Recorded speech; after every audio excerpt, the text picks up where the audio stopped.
Good evening and welcome to Mavericks. 25 years of experience in coaching and training as we celebrate.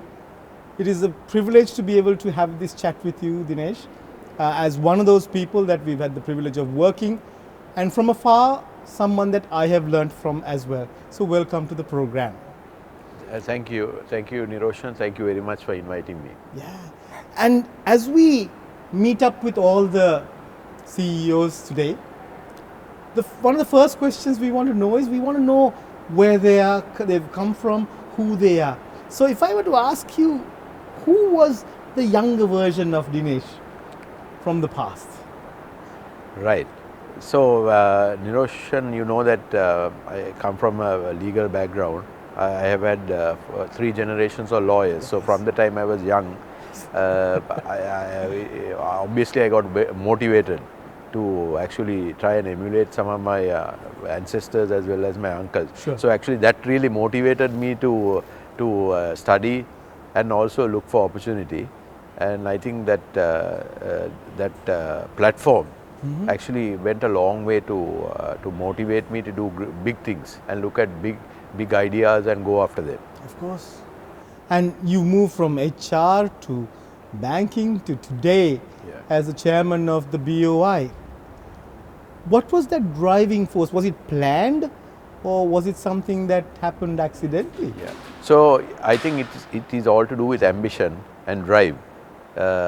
If you have the right motivation and you are in the right place at the right time, then you pounce on opportunities. And I always believe that when you have an opportunity, you need to take it. You can't wait for the next time because it will never come. And as long as you are focused and you do the right thing, opportunity knocks at the right time. Sure. And then you need to make use of it. And also I think another thing what I have learned is that you need to identify a few people who will support you. So I was very lucky, I had 2 or 3 mentors who really helped me, and they opened the right doors also for me at the right time. And as long as you have the right skills and you are in the right place at the right time, the doors open. Absolutely. And we are in many wars right now. Yeah. Economic wars, we have geopolitical wars. And as a person who has the front row seat to seeing all of this from from different angles, from a banker's point of view and so on and so forth, where are we right now in terms of as a country, as a world, where are we right now? Okay. So very interesting question. The question that I need to ask you is what we were doing 1 year ago when we were running down the economy and people are taking very bad decisions. Yes. So as a society we did very little. I remember writing an article saying that Sri Lanka is gasping for dollars 6 months before this happened, and nobody is willing to listen, right? So it's a big learning for all of us that we should not wait and watch. If we can see something happening, I think we need as a society to address some of these things, because once we fall into the hole, I think it's civil society and people like you and me who get affected very badly, right? So as a country, I think with the signing of the IMF, I think it will open a lot of new doors. I know for sure that another $1.5 billion to $2 billion will get unlocked, which will actually help the economy to recover. But going forward, I think we need to identify what the right sectors that we need to invest in. And I know the president is looking at launching 100 IT companies project, like the 200 garment factory project, which will actually open new doors for our local talent. Right. So many new things happening. It's interesting just to pick out a word or two from what you said, listening. Most people listen to answer, not to listen to understand. And we're known as people who quickly forget things. And yet, when I have many sessions with CEOs, they talk about talent and youth, and it's almost a cliche. Are our youth ready for a thinking and a mindset to wake up and to build our country? The problem is with our value system, and that must start at home first. I think we need to create a society where people are made accountable. Because take the public service, their mentality is we work from 8:15 to 4:15 and then they do their piece and just go off, right? They don't have that passion. So how do we create that passion and accountability and ownership? And how do we create young people who actually appreciate what they have in this country? Because the slightest thing is they run away.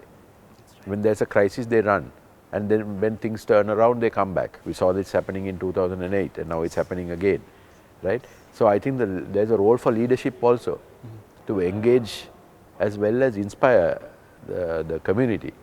And I think we have what is this really fallen by the wayside. That's right. You've had the pleasure of working with great mentors and people like Dave Urich, who've been talking about accountability, who've been talking about various models. Without getting theoretical, what are some of the important things that he talks about in raising nations and organizations like ours? He used to always tell me focus on the three C's. Okay. The three C's, the first C is courage, Okay. credibility and competence, Okay. right? And he has added two more to this. Okay. Sleep well and eat well. That too. Yeah, that too. Yeah. So I think his big mantra is being passionate about whatever you are doing and do what you like. Yeah. And yet, while we know about it, while all the texts talk about it, what does it take internally for an individual to keep going when things around you is not conducive? I don't know whether you have read Jack Welch. Yes. Jack Welch used to always say, no, when you get an opportunity, hit out of the ground. Park, Yeah. Don't focus on the next one, but focus on what you're doing, but hit out of the park. Present moment. Yeah, because then you get more opportunity. People recognize. Yeah. And you have to create opportunities. Nobody is going to, unless you are really lucky or somebody born with a silver spoon, you have to create an opportunity. So if you're not willing to do that extra bit, you're never going to see that opportunity. Of course, of course. If I were to go to a particular part in your life where you played the role of HR, something I see is whether that may be in family businesses who today may be large conglomerates, but it still has the flavor of family business in them. The continuity is less in terms of having next tier leadership. Have you seen that in organizations in where you work with, and what do we do? So I have actually been on a board. I can mention the name of HEMAS, and I have seen that transition. They created that management structure. Yes. The family was outside that.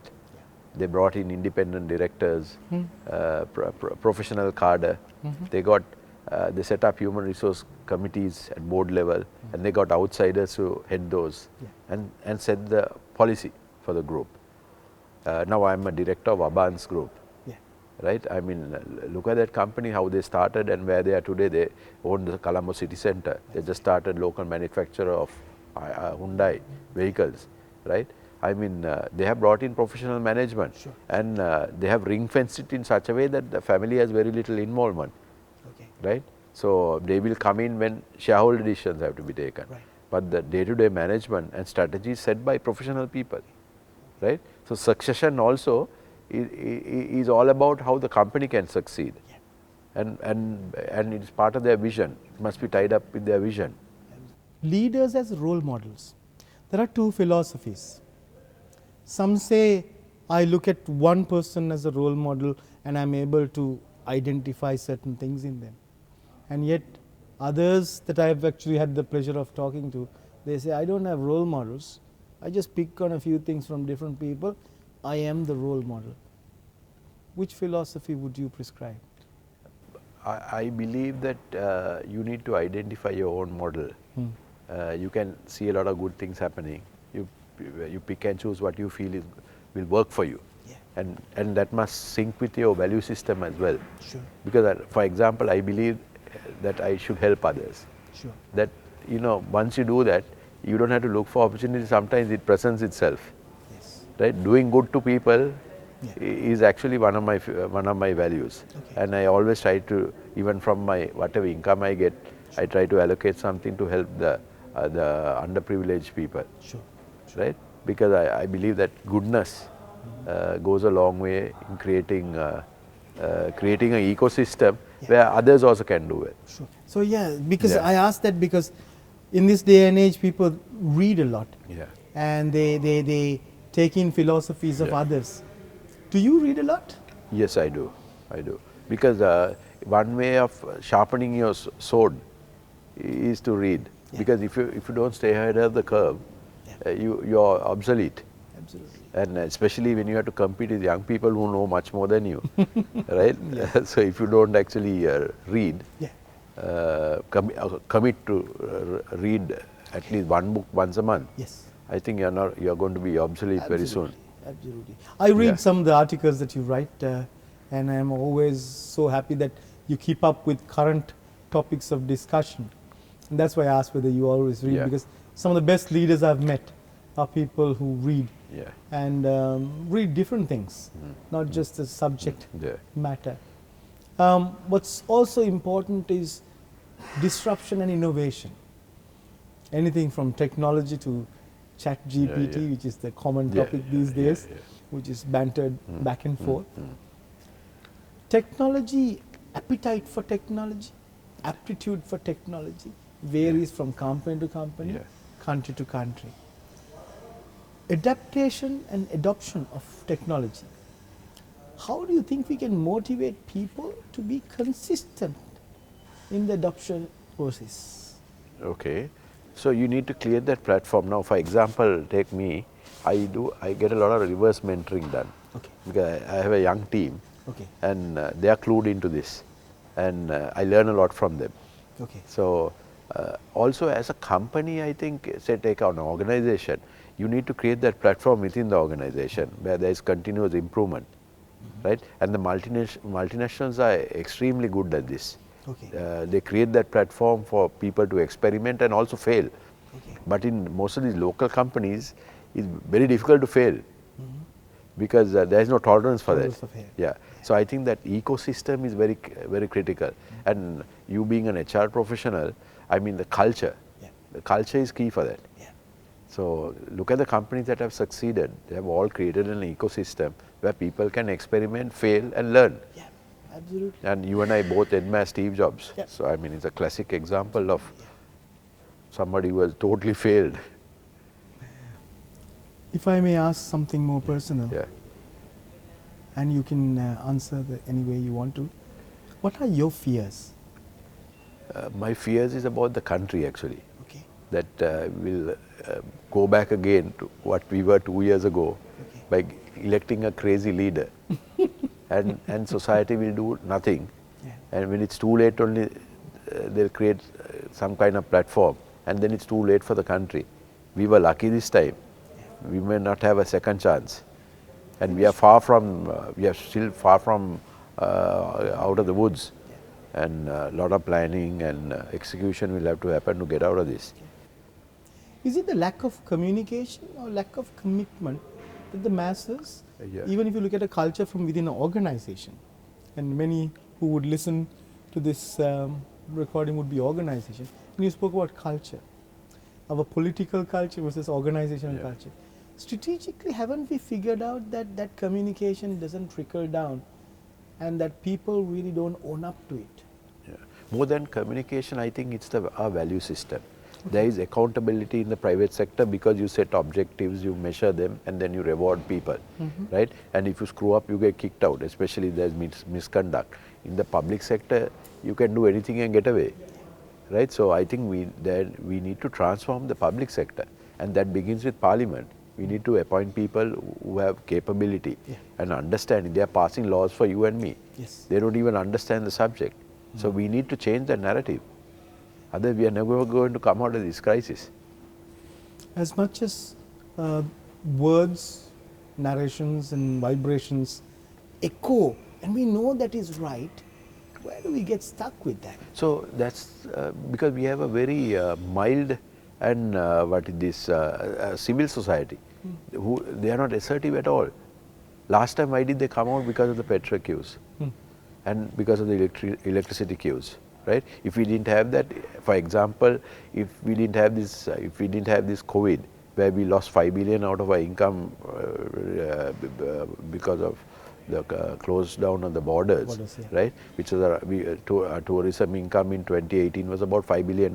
We lost that, and we made no effort to go to the IMF, no, right? Had we got that 5 billion, the party would have just continued, right? So I think we need to educate our young people to be more assertive, and also understand that this country belongs to everybody, not to only to the ruling class. Absolutely.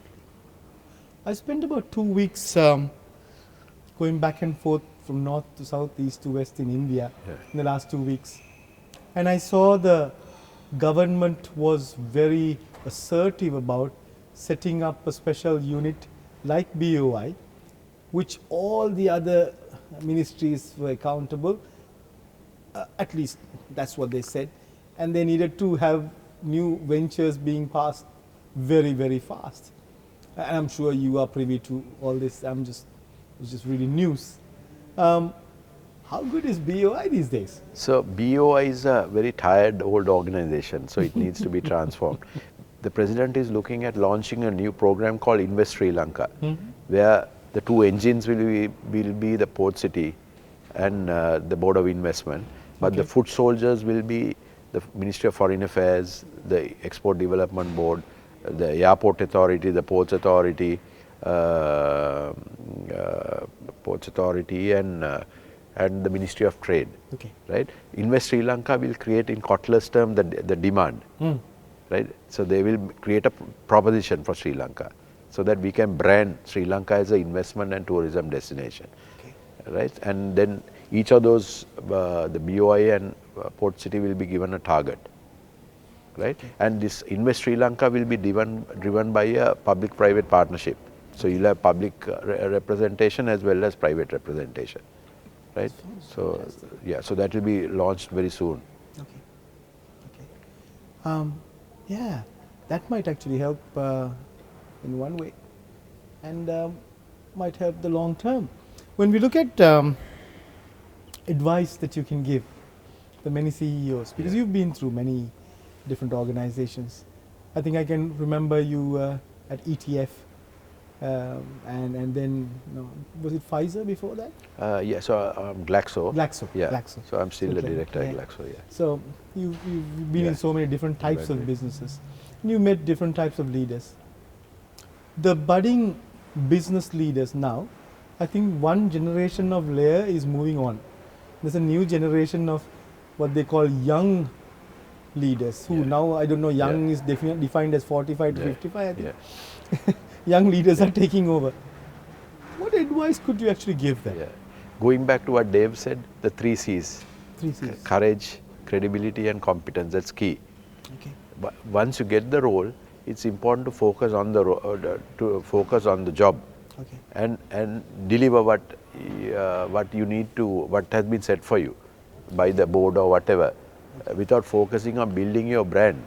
A lot of these CEOs, what they do is they like to see their picture in the paper. Okay. Right? They waste a lot of time on that without focusing on building the business, but building the brand of the organization. Right? So the more you see them in the papers, that means they are doing less in the office. Right? So I think it's very important that they also build talent pools within the organization, focus on succession. Because a lot of these guys, once they get in there, they don't build the next line. Because it becomes a challenge for them. Okay. Right? So I think it's important that they focus on building talent pools also within their organization. I think that's key, and building succession also. Yeah. And while they deliver on the targets that have been set by the organization, because that renewal needs to happen. That's right. That's right. If there was a bucket list for your future, what are the top 2 in the bucket list that you want to do for yourself? Yeah, the first one is do a cruise around the world. Oh, lovely. Okay. And second thing is, actually I like to see whether I could help this country to come out of this rut. So that 5 years down the road, if you can build a country that has at least a 10,000 per capita, by building the talent that we have, and also making the maximum use of our resources. And I think the biggest challenge is to kill corruption in the system. Yes. Because that is actually ruining us. So if we can push that, get that out of the way, clinically remove it, I think this country can prosper. So my vision is to see whether we could make Sri Lanka the next Singapore. We have been talking about it for years and years. Why But not? see how India is growing. Yeah, I mean, 5 years down the road, we don't know where India will be. absolutely. So if they could have done it, why not us? Yeah. I was at Yeah. a factory in Pune, and they were talking about Pune being the next Detroit of Asia, and the type of vehicles they Yeah. were manufacturing was amazing. Mm. But why I asked about a Yeah. bucket list? Yeah. And Yes. also one more thing on education. Sure. And I think we need to reform our education Of system course. so that it's more demand driven than supply driven. And also we invest a little bit more in vocational training, because about 250,000 sit for A-levels, about 50,000 only get into the university system and other programs, the rest have nowhere to go. So what do we do with this pool? Sure. Do we continue to export housemaids? Yeah. How do we upskill them? It is also philosophy, because if I remember right, we had about 700 to 900 vocational training institutes all over the country, which is ample to be able to develop youngsters. But perhaps the philosophy, the teachers, the way it is run, needs a lot of support.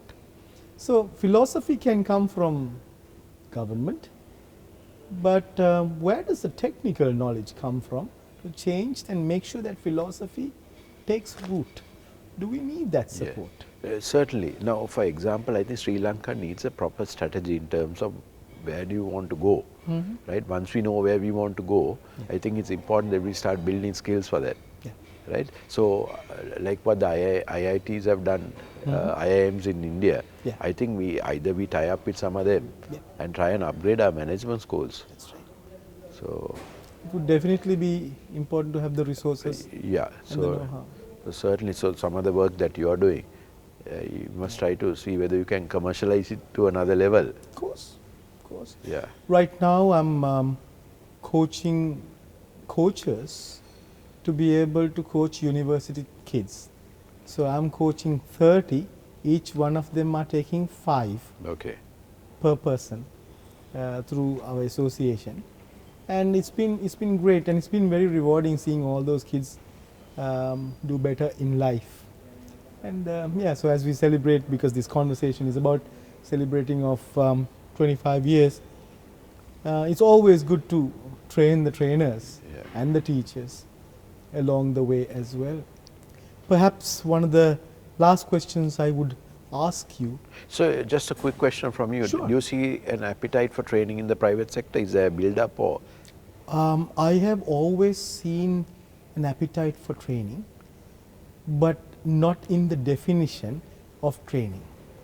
They want solutions, they want to be able to develop.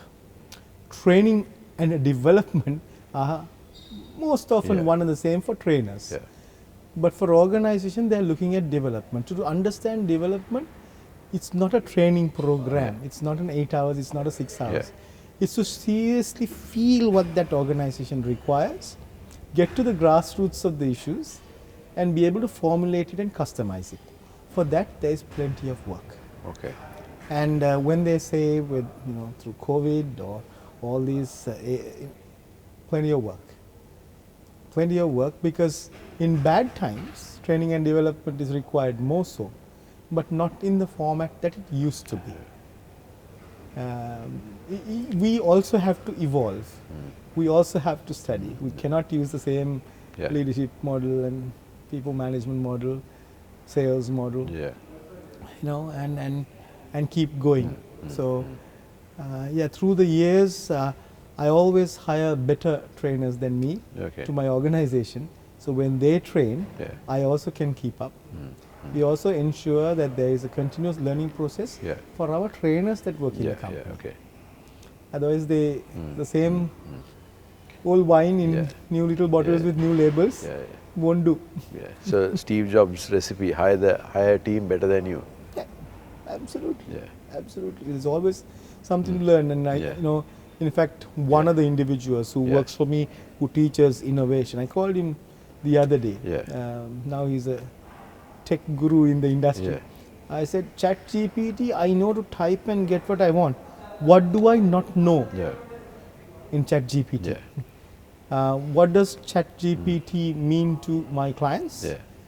And what do I not know about it? And he said, how do I know what you don't You know? don't. I said, please help me to find out what I Yeah. don't know and teach me. Yeah, So yeah, we are yeah. having a couple of master classes next week. Okay. Sufficient enough at the beginning to know what it means in my industry. Okay. Okay. So we have to keep up, Dinesh. Otherwise, we die. Yeah. Yeah. Yeah. My secret is I actually hire good people Yeah. and get them to work.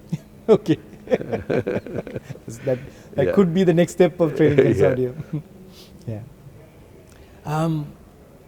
Sometimes Yeah. it is good, but sometimes in our Yeah. line of business, we become the icon Yeah. of the business. And always there's something that you can improve on. Yeah. Yeah. Um, And I think the other important thing is to deliver on your promise. absolutely. You need to Walk the talk. walk the talk. Absolutely. So business Yeah. growth becomes important. Like Yeah. you said, you need to know where you're going. Yeah. Yeah. Very rarely do we say, you want to do a program Yeah. of leadership? Yeah. Yeah. Why? Where do you want to go with this? Yeah, yeah. What's wrong? Let's fix that. So if training doesn't fit that, Yeah, yeah. okay, what tool would fix that? Is it a coaching? Is it a mentoring? Is it a structural change? Is it a policy change? So Yeah. when you put the wrong tool for the wrong thing, Yeah. Yeah. Yeah. people lose credibility in the work they do. And this is true for training as it is for Yeah. Yeah. any trade in the business. Yeah. I remember when we did a survey for Dave Ulrich some years ago, he identified 3 or 4 huge gaps Okay. within the private sector. One on capacity, he said these are competency gaps as a company, not as individuals. Yes. On strategic thinking, Yes. managing for results, Yes. and building talent pools. That's right. Yeah. I mean, we have a situation where people would build a 9-box, but the organization would not give it to the Yeah. participant, because if the participant understands the gap and develops, Yeah. they expect to be promoted. Yeah. So you do the 9-box Yeah. and you keep it within, Yeah. and you look at the guy, think, Yeah. and you send him for training programs because you don't want to promise. Yeah, yeah. So career customization, career development, career Yeah. paths, all those are academically sound words, but they wake up to reality. Okay. So the best Monday talent pools are built in 2 organizations now. One is in multinationals because the CEO is given only a 3-year term, Okay. right? And he has a people objective. And in family-owned businesses because the owner is not threatened, no, it's his business. This is business. Yeah, and he will do well if he invests in people Excellent. and build a good team. Absolutely. Absolutely. He's not threatened, no. Yeah. Yeah. These are words of wisdom and nuggets to think about. And in closing of this session, I want to probably ask you about how you would want the business community. You have mentioned certain things. How the business community should embrace the next year ahead. Yeah. So one is I'll put this as number 1, the CSR mindset. Okay. I think they need to do much more to their community. Communities. Because the public think or have this idea or have this notion that the private sector falls into that 1% bucket, Okay. that they don't feel for the community, Okay. right? So I think there's a need for a reawakening of that, Okay. right? And they need to demonstrate that with action. Okay. So that is number 1. Second thing is going back to the pandemic. A lot of companies survived by transforming their businesses, looking at new models. So I think like President Clinton said, there's a century of change every 5 years. I think they need to work with that mindset, right? And third thing is I think they need to build talent pools. Because whether they go to another company, it doesn't matter, because it helps aggregate demand finally. That's Right? And also consumer demand. So I think 3 big things for me would be, 1, that CSR mindset, doing more to the community. Everybody must do well, not only one group, right? The second thing is, please invest in your people. You may lose them, but the country will benefit. Okay. And the third thing is make the government accountable to the people and to the private sector without trying to get deals from them all the time. Okay. Like in India, most of the companies are they're very assertive and aggressive. Yeah. So without playing with the government to get contracts and all that, they need to be assertive and also get engaged in developing policy for the country. Okay. Dinesh, what a wonderful session we've had. Thank you so much for your time. And I do know you're a very, very busy person, but you've been with us for this half an hour, 45 minutes. It was a pleasure having you. Until we see you again, goodbye. Thank you very much, and all the best for your future endeavors, and would be very happy to partner in some of your projects in the future. Lovely. Thank you so much. Thanks.